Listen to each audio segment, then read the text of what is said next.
नमस्कार। आज की कक्षा में आपका स्वागत है। आज हम संयुक्त राज्य अमेरिका की कपास पेटी का अध्ययन करेंगे।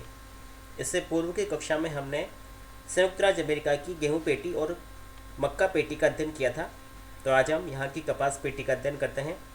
कपास संयुक्त राज्य अमेरिका की एक महत्वपूर्ण फसल है जो यहाँ के समुद्र तटीय राज्यों में उगाई जाती है। तो ख़ास तौर से इसकी जो कृषि है वो यहाँ के समुद्र तटीय राज्यों में होती है जहाँ पर इसे उगाया जाता है। और विश्व में भी कपास उत्पादन करने में संयुक्त राज्य अमेरिका का विशिष्ट स्थान है, महत्वपूर्ण स्थान है। और यहाँ पर उच्च कोटि की कपास उगाई जाती है। और विशेषकर यहाँ के दक्षिणी राज्यों में जिसमें टेक्सास, ओक्लाहोमा, अलाबामा आदि जो राज्य हैं उनमें कपास की कृषि होती है। वर्तमान समय में पश्चिम की ओर भी कुछ मात्रा में कपास की कृषि होने लगी। इसमें कैलिफोर्निया, एरिजोना आदि राज्यों को शामिल किया गया है। तो आइए हम अध्ययन करते हैं संयुक्त राज्य अमेरिका की कपास पेटी के बारे में। संयुक्त राज्य अमेरिका में कपास पेटी का महत्वपूर्ण स्थान है। यह कपास पेटी संयुक्त राज्य अमेरिका के दक्षिणी भाग में विद्यमान है, जैसा कभी आपको मैंने बताया था। मानचित्र में भी हम देखेंगे। संयुक्त राज्य अमेरिका में कपास की कृषि अटलांटिक महासागर से लेकर के प्रशांत महासागर तक की जाती है। इस संपूर्ण प्रदेश में कपास प्रमुख फसल है तथा इसी विशिष्ट कृषि क्षेत्र को या कृषि प्रदेश को यहाँ की कपास पेटी के नाम से जाना जाता है। तो इस संपूर्ण क्षेत्र में जहाँ पर की कपास उत्पादित होती है उसे कपास पेटी के नाम से जानते हैं। और इसका जो विस्तार है वो अटलांटिक महासागर से लेकर के प्रशांत महासागर तक दक्षिणी भाग में फैला हुआ है।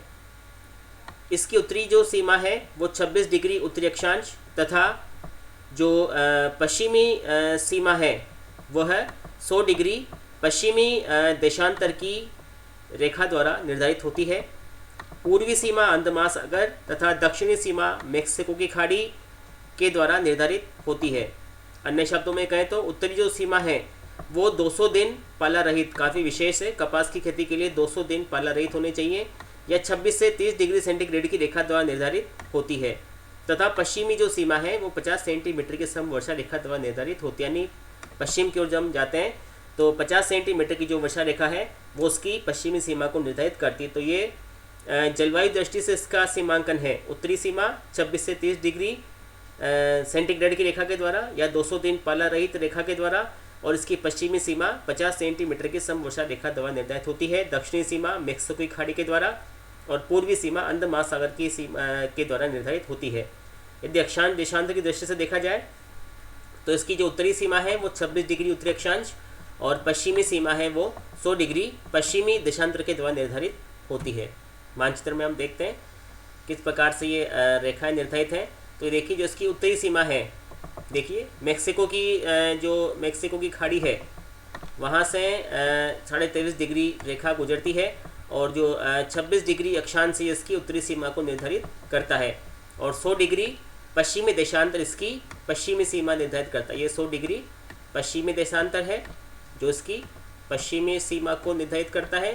100 डिग्री पश्चिमी देशांतर तथा इसकी जो उत्तरी सीमा है वो 26 डिग्री उत्तरी अक्षांश को निर्धारित जो रेखा है, उत्तरी अक्षांश रेखा है, वो इसे निर्धारित करती है। तो ये एक तरह से इसकी अक्षांशीय स्थिति है। यानी 26 डिग्री उत्तरी अक्षांश तो इसकी उत्तरी सीमा को निर्धारित करता है और जो इसका पश्चिमी जो हिस्सा है वो 100 डिग्री पश्चिमी देशांतर की रेखा द्वारा निर्धारित किया जाता है। तो इस प्रकार से, और इसका जो पूर्वी सीमा है ये आप देख रहे हैं, पूर्वी सीमा अटलांटिक महासागर के द्वारा और पश्चिमी सीमा प्रशांत महासागर के द्वारा निर्धारित होती है। तो जो मुख्य कपास उत्पादक क्षेत्र है वो तो ये है, ये आप देख रहे हैं, ये क्षेत्र है। लेकिन जो मुख्य जो कपास उगाई जाती है तट के सारे वो ये इस क्षेत्र में उगाई जाती है। आप देख रहे हैं इस क्षेत्र में अलाबामा, टेक्सास, जॉर्जिया, टेनेसी जो राज्य है, मिसिसिपी राज्य हैं, वो इस क्षेत्र में ये इसका मुख्य क्षेत्र है। यहाँ पर कपास उगाई जाती है और ये इसका गौण क्षेत्र है। धीरे धीरे इसका विस्तार पश्चिम की तरफ भी हो रहा है। यहाँ पर जैसे कुछ मात्रा में कैलिफोर्निया, एरिजोना आदि राज्यों में भी कपास का उत्पादन है वो सिंचाई की सहायता से किया जाने लगा है। तो इस प्रकार की कपास पेटी का सीमांकन है। तो आप देख रहे हैं कि ये जो पेटी है ये कपास पेटी है, लाल रंग से दिखाई गई है। इसकी उत्तरी जो सीमा है वो 26 डिग्री उत्तरी अक्षांश की रेखा के द्वारा तथा पश्चिमी सीमा 100 डिग्री पश्चिमी देशांतर रेखा द्वारा निर्धारित होती है। और यही जो उत्तरी जो सीमा है 26 डिग्री उत्तरी अक्षांश की जो सीमा है ये 200 दिन पला रहित सीमा भी यही है, 200 दिन पला रहित सीमा भी यही है।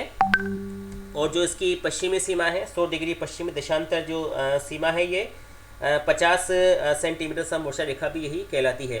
तो इसकी जो सीमाएं हैं, सीमांकन है, वो इस प्रकार से किया जाता है, इस प्रकार से निर्धारित किया जाता है। तो इस संपूर्ण क्षेत्र में कपास उत्पादन के लिए आवश्यक दशाएं पाई जाती है। मिसिसिपी, मिसूरी तथा उसकी सहायक नदियों की जो घाटियाँ हैं उनमें उपजाऊ काप मिट्टी का विस्तार पाया जाता है। समुद्र तटीय क्षेत्रों में डेल्टाई भागों में भी उपजाऊ मिट्टी का विस्तार पाया जाता है। समुद्र तटीय जलवायु इसके उत्पादन के लिए प्रसिद्ध है और कटिबंध की दृष्टि से भी, कटिबंधीय दृष्टि से भी ये पूरा का पूरा क्षेत्र कपास के उत्पादन के लिए प्रसिद्ध माना जाता है, अनुकूल माना जाता है। अब हम देखते हैं संयुक्त राज्य अमेरिका में कहाँ कहाँ पर कपास की जो पेटी है उसका विस्तार कहाँ कहाँ है, कौन कौन से राज्यों में है। संयुक्त राज्य अमेरिका में कपास की पेटी को 3 भागों में विभाजित किया गया है। पूर्वी प्रदेश, दक्षिणी प्रदेश और पश्चिमी प्रदेश, 3 भागों में से बांटा गया है। पूर्वी प्रदेश, दक्षिणी प्रदेश और पश्चिमी प्रदेश। जो कपास पेटी है वो तो संपूर्ण दक्षिणी भाग में फैली हुई है, यह मैंने आपको पहले बता दिया है। संयुक्त राज्य अमेरिका की जो कपास पेटी है वो संपूर्ण दक्षिणी भाग में पूर्व से लेकर अटलांटिक महासागर से लेकर के पश्चिम में प्रशांत महासागर तक फैली हुई है। तो इसे 3 भागों में बांट दिया गया है, पूर्वी प्रदेश, दक्षिणी प्रदेश और पश्चिमी प्रदेश। सबसे पहले हम पूर्वी प्रदेश का अध्ययन करते हैं। पूर्वी प्रदेश के अंतर्गत उत्तरी कैरोलिना, दक्षिणी कैरोलिना, जॉर्जिया, अलाबामा आदि राज्य आते हैं। काफ़ी महत्वपूर्ण है। पूर्वी प्रदेश में उत्तरी कैरोलिना, दक्षिणी कैरोलिना, जॉर्जिया, अलाबामा आदि राज्यों को शामिल किया जाता है। 1940 के पूर्व यहाँ पर देश की लगभग 1/4 कपास उत्पन्न होती थी, किंतु धीरे धीरे इस क्षेत्र ने अपनी महत्वता को खो दिया है। उसका कारण क्या है? एक कीड़ा है बॉल विविल नामक एक कपास के कीड़े के कारण इस क्षेत्र का जो महत्व है कपास उत्पादन में वो अब कम हो गया है। तो ये जो पूर्वी क्षेत्र है, ये आप देख रहे हैं, ये वाला जो क्षेत्र है, अभी जो आपको मैंने बताए थे कौन कौन से थे, उत्तरी कैरोलिना, दक्षिणी कैरोलिना, जॉर्जिया, अलाबामा। ये देखिए, ये उत्तरी कैरोलिना है, नॉर्थ कैरोलिना, जॉर्जिया, ये सभी जो क्षेत्र हैं, ये जो पूरा का पूरा क्षेत्र है, ये सारा का सारा क्षेत्र पूर्वी भाग में शामिल किया जाता है। ये सारा का सारा क्षेत्र है और ये दक्षिणी हिस्सा है। इसके 3 भाग हमने किए हैं, पूर्वी, दक्षिणी और पश्चिमी। ये इसका पश्चिमी हिस्सा है। तो संपूर्ण कपास पेटी के 3 भाग कर दिए हैं। नंबर 1 पूर्वी क्षेत्र, दूसरा दक्षिणी क्षेत्र और ये तीसरा पश्चिमी क्षेत्र। वापस हम इस पर आते हैं। तो इस प्रकार से उत्तरी कैरोलिना, दक्षिणी कैरोलिना, जॉर्जिया, अलाबामा आदि पूर्वी क्षेत्र में है और ये 1940 तक 1/4 कपास उत्पन्न करता था। लेकिन बाल विविल नामक कीड़े के प्रकोप के कारण धीरे धीरे इसका जो क्षेत्र है, उत्पादन है, वो कम होता चला गया है। अब हम आते हैं दक्षिणी प्रदेश में। दक्षिणी जो प्रदेश है वहाँ पर कौन कौन से हैं इसमें आप देख सकते हैं। दक्षिणी प्रदेश में लुसियाना, टेनेसी, अरकानसास और मिसिसिपी आदि राज्य यहाँ पर कपास उत्पादित करते हैं। मिसिसिपी और अरकानसास इस दक्षिणी क्षेत्र के प्रमुख कपास उत्पादक राज्य हैं। यहाँ पर मिसिसिपी की जो घाटी है वहाँ पर जो मैदानी भाग अत्यंत उपजाऊ है और मेम्फिस इस क्षेत्र का एक प्रमुख नगर है। मेम्फिस वो यहाँ की प्रमुख कपास मंडी है। तो ये है दक्षिणी प्रदेश जिसमें लुसियाना, टेनेसी, अरकानसास और मिसिसिपी राज्यों को सम्मिलित किया जाता है। और यहाँ का जो एक प्रमुख नगर है जिसका नाम है मेम्फिस, वो यहाँ पर कपास की एक प्रमुख मंडी है। और यहाँ पर जो मिसिसिपी नदी की घाटियाँ हैं वहाँ पर उपजाऊ काप मिट्टी भी पाई जाती है। तीसरा है दोस्तों पश्चिमी प्रदेश। यह संयुक्त राज्य अमेरिका का वर्तमान समय का सबसे विकसित कपास उत्पादक क्षेत्र है। सबसे अधिक विकसित जो कपास उत्पादक क्षेत्र है वो ये पश्चिमी क्षेत्र है। यहाँ का जो प्रमुख क्षेत्र है वो है टेक्सास। पश्चिमी क्षेत्र का जो टेक्सास है प्रमुख कपास उत्पादक क्षेत्र है, क्योंकि संयुक्त राज्य अमेरिका की लगभग 1/3 जो कपास है वो टेक्सास में ही उत्पन्न की जाती है। टेक्सास के अलावा और भी राज्य हैं उत्पादित करने वाले, जिसमें ओक्लाहोमा है, एरिजोना है, कैलिफोर्निया है और न्यू मैक्सिको है। वर्तमान समय में संयुक्त राज्य अमेरिका के पश्चिमी भाग में भी अनुकूलतम दशाओं के कारण एक नवीन कपास क्षेत्र विकसित हो रहा है। तो धीरे धीरे जो ये क्षेत्र है ये पूर्व से पश्चिम की ओर खिसकता जा रहा है, क्योंकि वहाँ पर भी अनुकूल दशाएं पाई जाती। सिंचाई की सहायता से कृषि कार्य किया जाता है, जिनमें कैलिफोर्निया की सैन जोक्विन घाटी, इसके अलावा इंपीरियल घाटी, एरिज़ोना और न्यू मैक्सिको के दक्षिणी और मध्य भाग सम्मिलित किए जाते हैं। तो ये जो दोस्तों दक्षिणी क्षेत्र है, इस दक्षिणी क्षेत्र में भी यहाँ पर जो ये सान जोक्विन घाटी है, इस सान जोक्विन घाटी में जो है कपास का उत्पादन किया जाता है। और इसके साथ साथ इसके अलावा इंपीरियल घाटी, एरिज़ोना और न्यू मैक्सिको राज्यों में भी जो नए कपास क्षेत्र हैं वो विकसित हो रहे हैं। जो इसके प्रमुख क्षेत्र हैं वो है टेक्सास। टेक्सास में यूएसए का 1/3 कपास उत्पादित होता है। ये पश्चिमी प्रदेश का प्रमुख कपास उत्पादक राज्य है। इसके अलावा Oklahoma, Arizona, California, new Mexico आदि राज्यों में कपास उगाई जाती है। तो ये संपूर्ण जो पेटी है, कपास उत्पादक पेटी है, जिसे 3 भागों में हमने बांटा है। मोटे तौर पर तो ये संयुक्त राज्य अमेरिका के दक्षिणी और दक्षिण पूर्वी भाग में फैली हुई है, जिसका विस्तार अटलांटिक महासागर से लेकर अर्ध महासागर तक है। उत्तरी सीमा 26 डिग्री उत्तरी अक्षांश के द्वारा, दक्षिणी सीमा मैक्सिको की खाड़ी द्वारा और पश्चिमी सीमा 100 डिग्री पश्चिमी देशांतर की रेखा द्वारा निर्धारित होती है। साथ ही साथ जो उत्तरी सीमा है वो 200 दिन पाला रहित सीमा के द्वारा निर्धारित होती है, जो पाला कपास की खेती के लिए हानिकारक होता है। तो पाला रहित जो सीमा है, उत्तरी सीमा 200 दिन पाला रहित सीमा इसकी उत्तरी निर्धारित सीमा है। इस पेटी को 3 भागों में बांटा गया है: पूर्वी क्षेत्र, दक्षिणी क्षेत्र और पश्चिमी क्षेत्र। पूर्वी क्षेत्र में उत्तरी कैरोलिना, दक्षिणी कैरोलिना, जॉर्जिया, अलाबामा आदि राज्यों को शामिल करते हैं।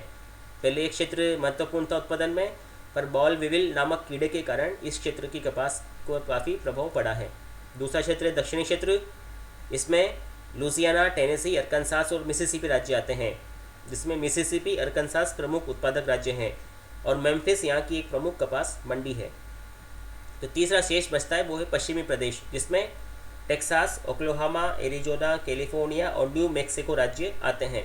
टेक्सास यहाँ का प्रमुख उत्पादक राज्य है पश्चिमी प्रदेश का, जहाँ पर संयुक्त राज्य अमेरिका का 1/3 कपास उत्पादित किया जाता है। और नवीन भौगोलिक दशाओं के कारण पश्चिमी भाग में भी कपास उत्पादक क्षेत्र का विकास हो रहा है, जिसमें कैलिफोर्निया की सान जोक्विन घाटी, इंपीरियल घाटी, एरिज़ोना और न्यू मैक्सिको के मध्य व दक्षिणी भाग को शामिल करते हैं। अब आप यहाँ पर देख सकते हैं कौन कौन से कपास उत्पादक राज्य हैं। यहाँ पर आसानी से आप इनमें देख सकते हैं। ये देखिए, हम पूर्वी भाग से हम शुरू करते हैं। तो पूर्वी भाग से शुरू करने पर ये जो कैरोलिना है, पूरा संपूर्ण कैरोलिना राज्य इसमें आ जाएगा। कैरोलिना के बाद जॉर्जिया, अलाबामा, टेनेसी, अरकानसास, लुजियाना, ये तो इसके प्रमुख जो क्षेत्र हैं। ये संपूर्ण क्षेत्र है, ये संपूर्ण क्षेत्र यहाँ का प्रमुख कपास उत्पादक क्षेत्र है। ये पूरी की पूरी कपास पेटी है। ये देखिए, ये संपूर्ण क्षेत्र कपास पेटी में आता है। लेकिन अभी आपको मैंने बताया था कि ये क्षेत्र धीरे धीरे पश्चिम की ओर भी जा रहा है। वहाँ पर भी अनुकूल दशाएं विद्यमान है, इसलिए पश्चिम की ओर भी कैलिफोर्निया तथा एरिज़ोना प्रमुख कपास उत्पादक क्षेत्रों में सम्मिलित हो गए हैं। तो धीरे धीरे ये संपूर्ण क्षेत्र ने उत्तरी अमेरिका के दक्षिणी भाग में अटलांटिक महासागर से लेकर के प्रशांत महासागर तक विस्तार कर लिया है। तो ये संपूर्ण क्षेत्र कपास उत्पादक पेटी के रूप में जाना जाता है। मूल कपास उत्पादक पेटी जो है वो तो ये संपूर्ण क्षेत्र है, और धीरे धीरे इसका विकास पश्चिम की ओर भी होता जा रहा है, जिसमें कैलिफोर्निया और एरिज़ोना राज्य आते हैं। मुख्य पेटी में Texas, Oklahoma, अरकानसास, Tennessee, Mississippi, Louisiana, Georgia, Alabama, उत्तरी कैरोलिना, दक्षिणी कैरोलिना आदि राज्यों को सम्मिलित किया जाता है। और ये सारा का सारा खाड़ी तटीय क्षेत्र है, अटलांटिक तटीय क्षेत्र है, जहाँ पर की कपास के उत्पादन के लिए आवश्यक दशाएँ पाई जाती हैं। इस प्रश्न का उत्तर अब जब आप लिखें तो वहाँ पर शब्द सीमा बढ़ाने के लिए आपको कपास के उत्पादन के लिए आवश्यक दशाएं भी देनी होंगी। यदि बड़ा प्रश्न पूछा जाता है तो कपास उत्पादन के लिए आवश्यक दशाएं जब आप दे देंगे कि कितना तापमान चाहिए, कितनी वर्षा चाहिए, किस प्रकार की मृदा चाहिए, श्रमिक किस प्रकार के चाहिए, तो ये आप दे देंगे तो आपकी शब्द सीमा उससे बढ़ जाएगी। लेकिन छोटा उत्तर पूछे जाने पर 100 शब्दों का लघु उत्तर पूछा जाता है, तो ये काफ़ी आपके लिए पर्याप्त है। और लगभग 200-250 शब्दों का जब प्रश्न पूछा जाए तो उसमें आप कपास उत्पादन की आवश्यक दशाओं को भी दे सकते हैं। साथ ही साथ इसमें कम से कम 2 मानचित्र अवश्य बनेंगे, जिसमें एक तो प्रमुख कपास जो पेटी है और दूसरा कपास पेटी के 3 भाग जो हमने किए हैं, पूर्वी भाग, दक्षिणी भाग और पश्चिमी भाग। अब हम महत्वपूर्ण प्रश्नों पर आते हैं। पहला महत्वपूर्ण प्रश्न है, कपास पेटी यूएसए के कौन से भाग में स्थित है? तो काफ़ी आसान सा प्रश्न है। कपास पेटी संयुक्त राज्य अमेरिका के दक्षिणी भाग में स्थित है, मोटे तौर पर दक्षिणी भाग में स्थित है। दूसरा प्रश्न है, कपास की पेटी उत्तरी अमेरिका की उत्तरी सीमा कौन सी रेखा के द्वारा निर्धारित होती है? तो 2 रेखाएं हमने देखी थी, एक तो 26 डिग्री उत्तरी अक्षांश, बिल्कुल सही है, 26 डिग्री उत्तरी अक्षांश की रेखा थी, और दूसरी कौन सी थी? दूसरी थी 200 दिन पाला रहित रेखा, 200 दिन पाला रहित रेखा, या फिर 26 डिग्री उत्तरी अक्षांश के द्वारा इसकी जो उत्तरी सीमा है वो निर्धारित होती है। तीसरा प्रश्न है दोस्तों कि किस कीड़े ने पूर्वी प्रदेश में या यूएसए में कपास उत्पादन को प्रभावित किया है? तो उसका नाम क्या था? बॉल विविल पढ़ा था हमने, इसमें हमने अंडरलाइन भी किया था। ये देखिए, बॉल विविल नामक कीड़े ने संयुक्त राज्य अमेरिका के कपास उत्पादन क्षेत्र में विशेष रूप से पूर्वी प्रदेश में काफ़ी अधिक प्रभाव डाला है। यूएसए का कौन सा नगर कपास मंडी कहलाता है? काफ़ी अच्छा प्रश्न है जो कि अभी हमने डिस्कस किया था। मेम्फिस, दक्षिणी प्रदेश का जो मेम्फिस क्षेत्र नगर है वो संयुक्त राज्य अमेरिका का एक कपास मंडी नगर है, कपास की मंडी है वहाँ पर। संयुक्त राज्य अमेरिका के कपास उत्पादक राज्यों को बताइए, तो काफ़ी सारे राज्य हैं। यदि आप पूर्वी भाग से शुरू करते हैं तो वापस मानचित्र में देखते हैं, जिसमें उत्तरी कैरोलिना, दक्षिणी Carolina, Georgia, Alabama, Tennessee, Louisiana, अरकानसास, Texas, Arizona, California आदि राज्य शामिल हैं संयुक्त राज्य अमेरिका के प्रमुख कपास उत्पादक राज्यों में। अंतिम प्रश्न है, संयुक्त राज्य अमेरिका के पश्चिमी भाग में विकसित हुए नवीन कपास उत्पादक क्षेत्रों के नाम बताइए। तो पश्चिमी भाग में आपको मैंने बताया था अभी कि कैलिफोर्निया और एरिजोना जो प्रांत है वहाँ पर नवीन भाग विकसित हुए हैं, जिसमें कैलिफोर्निया की सॉन जोक्विन घाटी, इंपीरियल घाटी, एरिजोना और न्यू मेक्सिको के मध्य और दक्षिणी भाग शामिल हैं। ये जो प्रश्न, ये जो उत्तर है ये इसमें शामिल किया जाएगा। कैलिफोर्निया की सॉन जोक्विन घाटी, इंपीरियल घाटी, एरिजोना और न्यू मेक्सिको के मध्य व दक्षिणी भाग इसमें शामिल है, जहाँ पर नवीन कपास क्षेत्र का विकास हुआ है। और इसका एक बड़ा प्रश्न ये बनता है कि संयुक्त राज्य अमेरिका में कपास पेटी पर लेख लिखिए। तो ये शब्द सीमा यदि 100 शब्दों की है, 100 से 150 शब्दों की, तो ये उत्तर पर्याप्त है। और यदि 250 शब्द से अधिक आता है तो उसमें आप कपास उत्पादन के लिए आवश्यक भौगोलिक दशाओं को भी डाल सकते हैं, जिससे आपका जो शब्द सीमा है वो बढ़ जाएगी। जिस प्रकार से कपास पेटी का जो अध्याय था ये हमारा पूरा हुआ। इसमें आपको जो भी डाउट्स हैं वो आप यूट्यूब के चैट बॉक्स में लिख सकते हैं, जिनका उत्तर अवश्य दिया जाएगा। आज हम इतना अध्ययन करेंगे। धन्यवाद।